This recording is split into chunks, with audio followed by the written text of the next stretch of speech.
नमस्कार, प्रणाम, सलाम अलैकुम। कैसे हैं मित्रों? आशा करते हैं आप सभी स्वस्थ होंगे और मस्त होंगे, अच्छे होंगे। मित्रों, पूरे सोशल मीडिया पे कल हमारे भारत के प्रधानमंत्री श्री नरेंद्र मोदी आप सबों के समक्ष आए और समक्ष आके कुछ अपनी बातें हम सबों के लिए उन्होंने कहा। तब से पूरे भारतवासियों में और सोशल मीडिया पे पूरा कोहराम मचा हुआ है। लोग नए नए कयास लगा रहे हैं, लोगों के भीतर नई नई बातें आ रही हैं, नया नया डर उनको सता रहा है कि भाई मोदी जी कह रहे हैं कि 1 साल तक सोना नहीं खरीदिए, पेट्रोल डीजल अपनी गाड़ियों का, वाहनों का कम यूज़ कीजिए। हड़कंप मच गया है, सबके मस्तिष्क में ऐसी कहानियां अब चल रही हैं। एक से एक लोग अपना मंथन में लगे हुए हैं, आत्म मंथन कर रहे हैं, एक से एक बातें बाहर आ रही हैं। तो भाई मेरे, एक बात बताओ, ये जो राज्यों में चुनाव हो रहा है वो चुनाव तो संपन्न हो गया। और वो जो चुनाव हो रहा है उसमें करोड़ों करोड़ों और खरबों रुपए जो खर्च हो रहे हैं, मोदी जी अपने काका के घर से तो देंगे नहीं।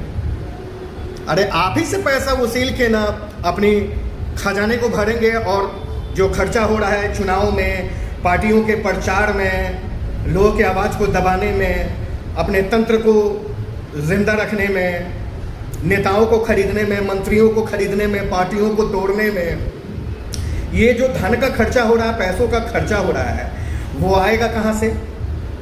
आप लोग एकदम बेवकूफ़ हैं भैया। बताइए, भारत में रहते हैं, 12 साल से आपके साथ यही किया जा रहा है कि भाई चुनाव पार्टियां लड़ेंगी, सरकारें पार्टियां बनाती हैं, लेकिन ये जो लाखों करोड़ों की खर्च जो हो रही है वो तो आम जनता को देना है। वो लोग कहाँ से लाएंगे?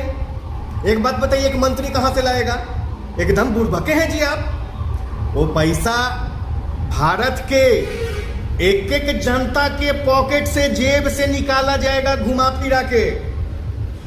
मैंने कान यहां से नहीं, अब कान ऐसे घूम के, यहां से घूम के पकड़ा जाएगा। तो भाई चुनाव जब खत्म हो गया और इतना भारी खर्चा हुआ है राज्यों में अपनी सरकार को बनाने के लिए, तो उसका बोझ तो आप पे पड़ेगा ना। तो मोदी जी आप लोगों को, हमारे भारत के राजा साहब आप लोगों को एक हिंट्स दे के गए हैं कि तैयार हो जाइए, तैयार हो जाइए भारतवासी। अब आप पे इन जितना खर्चा, ये सब इन खर्चों का बोझ आप पे डाला जाएगा।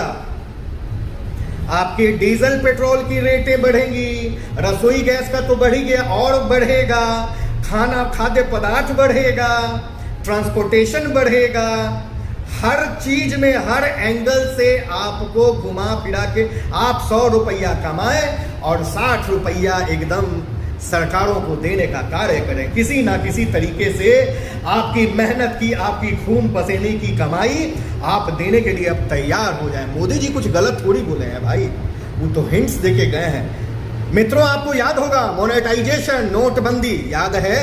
उसके पहले भी मोदी जी हिंट्स दे के चले गए। वो जो ताली और थाली बजवाते थे ना, वो चेक करते थे कि अभी तक पूरे भारतवर्ष में कितने करोड़ लोगों को अभी तक मैं मूर्ख बना पाया हूं। वो चेक करने का एक फॉर्मूला हुआ करता था। विश्वास मानिए मेरे मित्रों, आपसे हमसे ताली और थाली बजा के ये चेक किया जा रहा था कि अब तक के शासनकाल में हमने कितने लोगों को मूर्ख बना दिया है, अंधभक्त बना दिया है। जैसे MBA के बच्चों को सिखाया जाता है ना, बॉस इज ऑलवेज राइट और माई प्रोडक्ट इज गुड। बहुत अच्छा है सर, ये इसमें फैसिलिटीज हैं, ये क्वालिटीज हैं। वही हमारे भारतवर्ष के लोगों के मानसिकता को हिंदू मुस्लिम, पाकिस्तान हिंदुस्तान, पाकिस्तान हिंदुस्तान करा करा के हमारे माइंड को ट्रेंड किया गया कि हम कितना सह सकते हैं।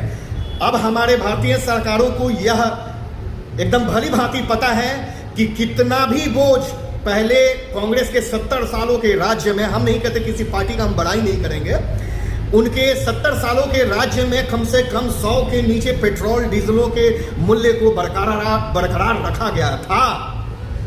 2 रुपया 3 रुपया बढ़ता भी था, हम सड़क पे अपनी आवाजें उठाते थे, वो डाउन कर देते थे 8 आना 4 आना। इस सरकार में आप अपनी आवाज उठा सकते हैं क्या? यह सरकार आपकी बात सुनेगी क्या? 100 रुपया से 1 रुपया 12 साल में एक दिन के लिए भी आपके स्वामी ने, हमारे स्वामी ने, हमारे राजा जी ने कम नहीं किया। चीजें बढ़ती गई, क्योंकि वो उनको पता था कि परसेंटेज जो है ना, परसेंटेज जो है अंधभक्तों का, बॉस इज ऑलवेज राइट कहने वालों का, मेरे प्रधानमंत्री एकदम बहुत बढ़िया हैं तो हिंदुत्व को जिंदा। अरे भाई 400 200 300 सालों से क्या हिंदुत्व खत्म हो गया था? यहाँ बिहार में, यहाँ भारत में हिंदू मुस्लिम नहीं रह रहे थे, हिंदुत्व यहाँ से एकदम खत्म हो गया था क्या? यही आए हैं 12 साल से बचा के रखे हैं। मैंने 200 साल की कहानी आप लोग भूल गए, अब 12 साल की कहानी आपको याद है। तो मित्रों, ये जो है आपके और हमारे जेब पे ही भारी पड़ने वाली है। कुछ ना कुछ क्राइसिस आने वाला है। ये जो वर्ल्ड, विदेशों के बैंकों से, वर्ल्ड बैंक से करोड़ों रुपए जो आपके कार्यों के लिए हर राज्य लोन लेता है, भारत सरकार लोन लेती है, वो कहां जाएगा? उसको चुकाएगा कौन? उसको आम जनता चुकाएगी, सरकारें तो चुकाएंगी नहीं, क्योंकि जो निधि वो लेती हैं वो अपने इलेक्शंस में, मंत्रीगण अपने जेब में, नेतागण अपने जेब में डालते हैं। तो भैया वो तो मोटी कमाई करके एकदम राजा बन गए, मजबूत बन गए। लेकिन ये जो कर्ज हमारी सरकारें लेती हैं, हमारी भारतीय सरकार लेती हैं वर्ल्ड बैंक से, और जो आप में बांट देती हैं इलेक्शन के समय में, आपका मूल्यवान वोट को खरीद लेती हैं, तो इसका भार आपको और हमको ही झेलना पड़ेगा। उसके लिए अलर्ट करके गए हैं मोदी जी, आप तैयार रहें, पूरे भारतवासी आप तैयार रहिए। खजाना खाली हो चुका है, कर्ज में हिंदुस्तान लदा हुआ है कई गुना। अब कैलकुलेशन आपको बताया जाएगा तो आप समझ ही नहीं पाएंगे कि लाख करोड़ क्या होता है। तो भैया अब तैयार हो जाइए।